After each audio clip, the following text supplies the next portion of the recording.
Good morning, dear friends. Here we are, Thursday morning, or maybe you're watching this on demand. Welcome.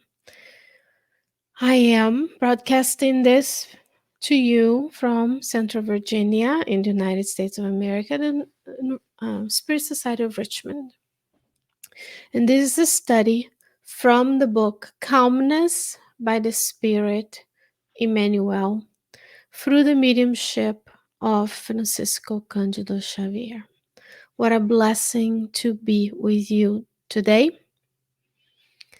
And who does not need to be calmer and more serene today?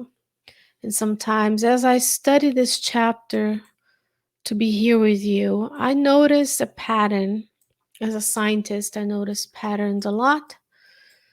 But this one is interesting because although Emmanuel is showing us the way, and he is showing us the way to live a more tranquil and serene life in the face of the difficulties that we experience and we have um, planned for, perhaps in our reincarnatory plan, and the way the planet is evolving from a world of trials and expiation to one of regeneration. So, in this planetary transition, we may find a lot of fear, anxiety, irritability, unbalance in general.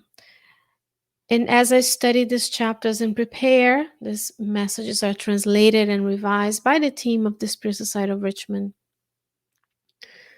I meditate on how the structure of the chapters are. And a lot of the chapters have to do with our reaction to the happenings and the events of life.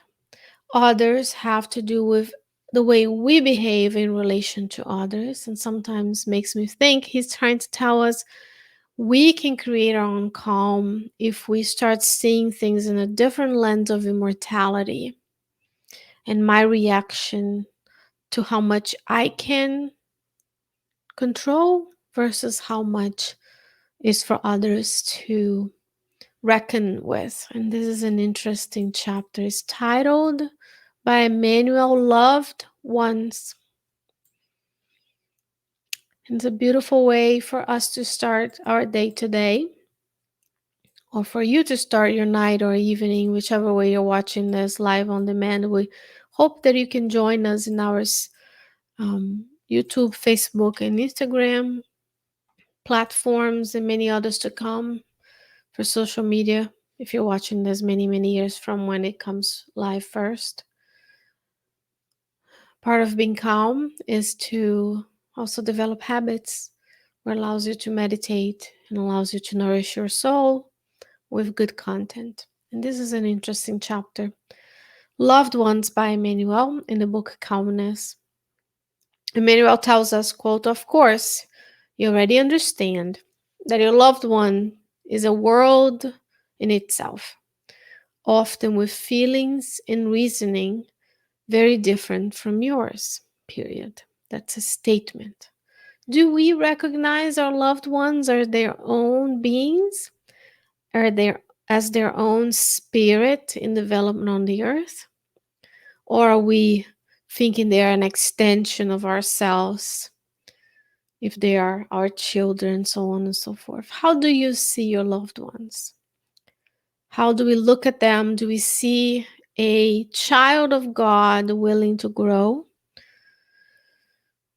Hopefully so. But that also comes with the knowledge that in this planet of trials and expiations, there will be a lot of trials and a lot of expiations in which we don't have any control, and all we can do is support them.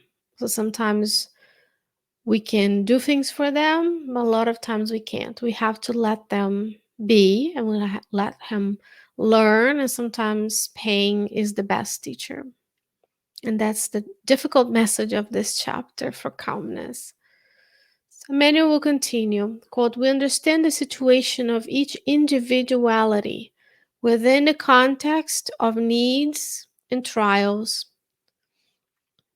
that one carries, and we need to respect it in the problems that they introduce in their lives. We encourage dear family members to do their best without disregarding their vocation to the simplest tasks. We tend to the imperative of constructive dialogue in which our suggestions for improvement can be fully spelled out. If our most noble itineraries are not attended to, as long as we're dealing with creatures to whom human laws have already conferred the rights of adulthood, it would be violent on our parts to imprison them in our viewpoints, period. Let's start here for a comment or two. Do we encourage our loved ones to do their best? We should. We should see in them the potential that they have to be one day a superior spirit. We need to see the goodness in them. We need to incentivize goodness. We need to mold the goodness. We need to visualize them as the best they can be. But sometimes they come to the earth to do simple tasks, not the grandiose, I'm going to save the world, I'm going to create the next new thing. But sometimes their task is to be simple and tend to their loved ones, to their family, to their community. And we need to not disrespect the vocation they have within themselves, because they have to carry certain trials and tests so that they can redress the mistakes of the past as well. And he's saying here, sometimes we have loved ones which human laws have already conferred the rights of adulthood. And we see for folks who are fully grown in the body, but perhaps not fully matured in their emotional, psychological, and spiritual beings. But Emmanuel is saying here, we may set out a path for them, however, it would be violence in our parts to imprison them in our viewpoints. We need to let them be.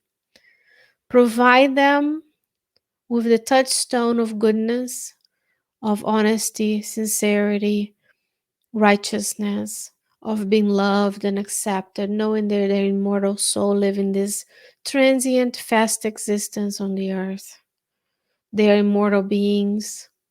They are reincarnating for a reason. Then we cannot import our point of views in them.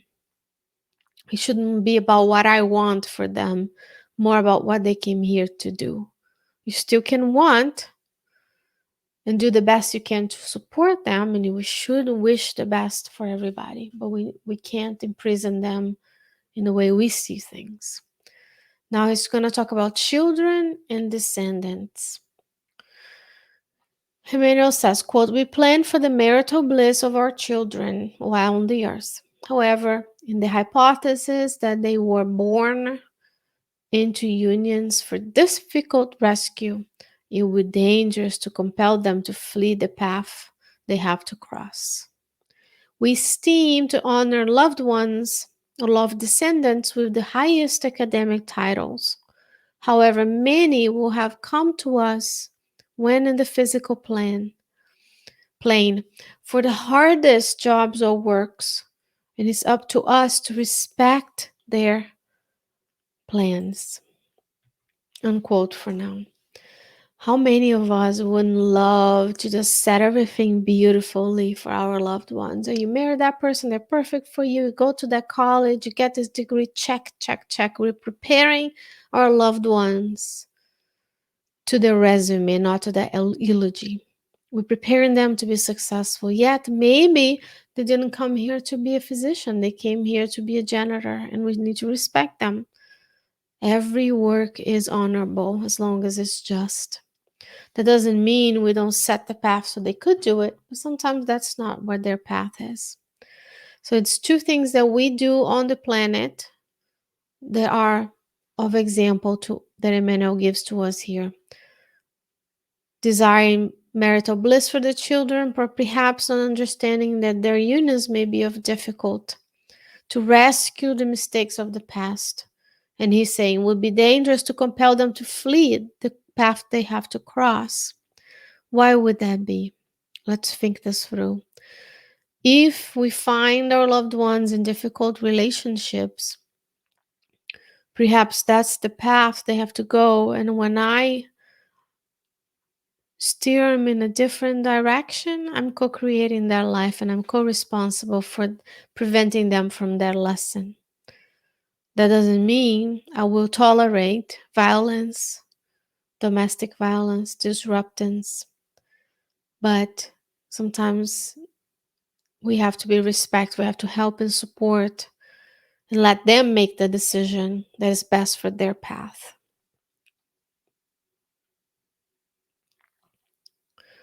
And he will finish by saying, do not compel anyone to live according to your standards of behavior, since you would not be able to bear the impositions of others in your way of being. In short, preserve serenity before the choices of others and live your own life, leaving to others the freedom to live the existence that God has given them. Really harsh words for us this morning, but when we preserve our serenity by knowing that we've done the best we can with the resource that we have while still respecting their choices, that's when the serenity and the calmness can wash over us. That does not mean, I'm not saying don't help, don't support. I'm saying help and support, but be mindful and observant of their path. That spirit that is our loved one has their own path. And it wouldn't be right for us to change that path due to our own behavior. How many times we like when people tell us what to do, right? We can't do that to others unless we're talking about abuse, violence, either for children, women, spouse abuse for men, or elderly abuse. When that's different, we need to intervene. We need to get the resources that we need and be that community where people can count on. But sometimes difficulties in relationships, we can bear that. We can help our loved ones and support them, and then that will preserve our serenity before their choices if you've done the best you can and living our own lives, because we have our own choices to make, our own burdens to carry, our own bricks to carry, and our own lessons to learn. That's a beautiful message for today about our loved ones. So I hope that between now and the next time we meet, you can honor your loved ones with your loving presence while supporting them in the endeavors that they have for their reincarnatory plan so that they and you can fulfill theirs and yours reincarnatory plan during this lifetime. May you stay well, may you stay safe, and I see you next time when we return with another chapter of the book Calmness by the Spirit Emmanuel through the mediumship of Francisco Cândido Xavier. Have a blessed day, dear friends.